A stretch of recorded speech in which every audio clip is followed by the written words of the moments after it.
The storm had felt like a rumor all day, but now, the sky was delivering. For a second, like a knife catching a glint of light and refracting it in multitude, everything gleamed white. The lightning split the whole sky in half, and in that moment, it was brighter than daylight. The tops of the gravestones seemed to pulse like strobe lights in a nightclub before blackness settled them down again. She was kneeling in front of her sister's grave. She came here often after all, that's what a mourning sister did, but she felt better coming at night. Shrouded in darkness, she could be herself, and she could feel what she wanted to, which, sometimes, was nothing. A cavernous, echoey space of emptiness. Perhaps there was a bit of pride if she were being honest. Along with a genuine sense of connection, even though her sister was nothing more than a skeleton 6 feet under. Funny, how it took death to rekindle a connection that hadn't existed since the womb. Either way, the emotions weren't appropriate for daytime mourning. The lightning seemed suitable for tonight. It was the anniversary of her sister's death. And it lit something up inside of her too, a dark part of her that she didn't always feel comfortable touching. In the dynamic moment when everything became bright, she leaned forward and put her lips on the cold stone.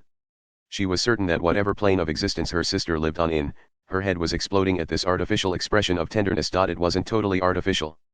It really wasn't. It was just that, in life, they were polar opposites. Good and bad. Angel and devil. Black and white.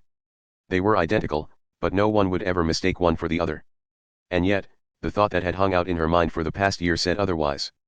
They were not so different. Their mother, Paige, would have told you there was something wrong with Madeline right from the start. Her daughters were identical twins, but the resemblance was purely physical. Madeline had been a difficult baby from day one. She was one who cried non-stop, who refused to nurse. When Paige would finally get her settled and carefully place her down, she rarely got as far as the nursery door before Madeline's blood-curdling cries began again, often waking Erica as well. Paige would want to sob on the floor, she was so absolutely depleted.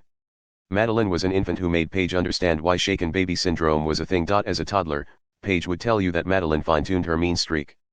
Paige could not take her eyes off her for even a second, for fear she would push Erica down the stairs, or pinch her so hard a purple welt would instantly appear. Erica, by contrast, was sweet as pie, and Paige thanked God every day for that. She didn't think she could have handled 2 demon babies, which is how she thought of Madeline. At night, she begged God to forgive her. What kind of mother hated her child? Oh, she loved her, she loved them both. But she detested Madeline. She wished for her mother or sister to offer to take Madeline for a weekend, even a day, but that never happened. Erica, though. She was quiet, ate and slept well, and was a child who lit up with a smile when you spoke to her, unlike her sister, who was more liable to kick you in the shin, the demon grin on her face. Erica grew into a little girl teachers raved about, one who followed the rules and was polite. Paige knew you were not supposed to have favorites, but she didn't see how that was possible. When she asked God to forgive her, she also prayed that Madeline would outgrow her wickedness. That never happened either. Erica would have told you that being the good child was a heavier burden than it appeared. Aside from never wanting to cause a fuss, and even good little girls became frustrated or angry sometimes, there was also Madeline's temper to consider. Erica learned at a young age to watch her back. Madeline had a fondness for pushing her down the stairs or sticking her foot out to trip her. Erica spent a lifetime sleeping with one eye open. Years of watching her back, of being ready to defend herself against her sister's attacks, was exhausting. Sometimes, she wanted to be the one who screamed out a tirade, who wiped the contents of a table off as she ran by in an indignant rage. But she didn't think her mother could have handled that. There was a weariness in Paige's eyes so solid you knew it bled right down into her soul. As they grew up, Madeline's attacks against her twin became more devious in nature. Bored, it seemed, of physical assault, Madeline would do things that seemed more benign. But these acts of scheming cut Erica deeper than any bruise or twisted finger could. Ripping up a book report with a big, red 100% at the top. Dumping black dye on her cheerleading uniform.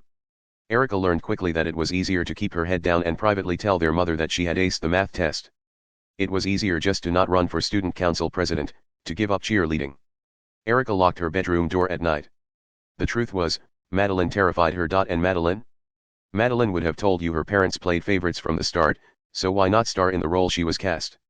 She would have entertained you with memories of being 4 and staring at her perfect, pristine sister while hatred she could not stop bubbled inside of her. Erica's hair looked like ringlets on a child model, and Madeline's was a wild frizz that could never be tamed, just like her, she supposed. She would tell you a story about grabbing a hunk of Erica's shiny blonde curls and hacking them off with contraband sewing scissors before she even knew what had happened. She would tell you 100 stories like that, but the truth was it got old. Erica never reacted to physical attacks, just hid her quiet, pathetic face in her hands. Madeline had to become more creative. She would tell you about how she slept with Erica's high school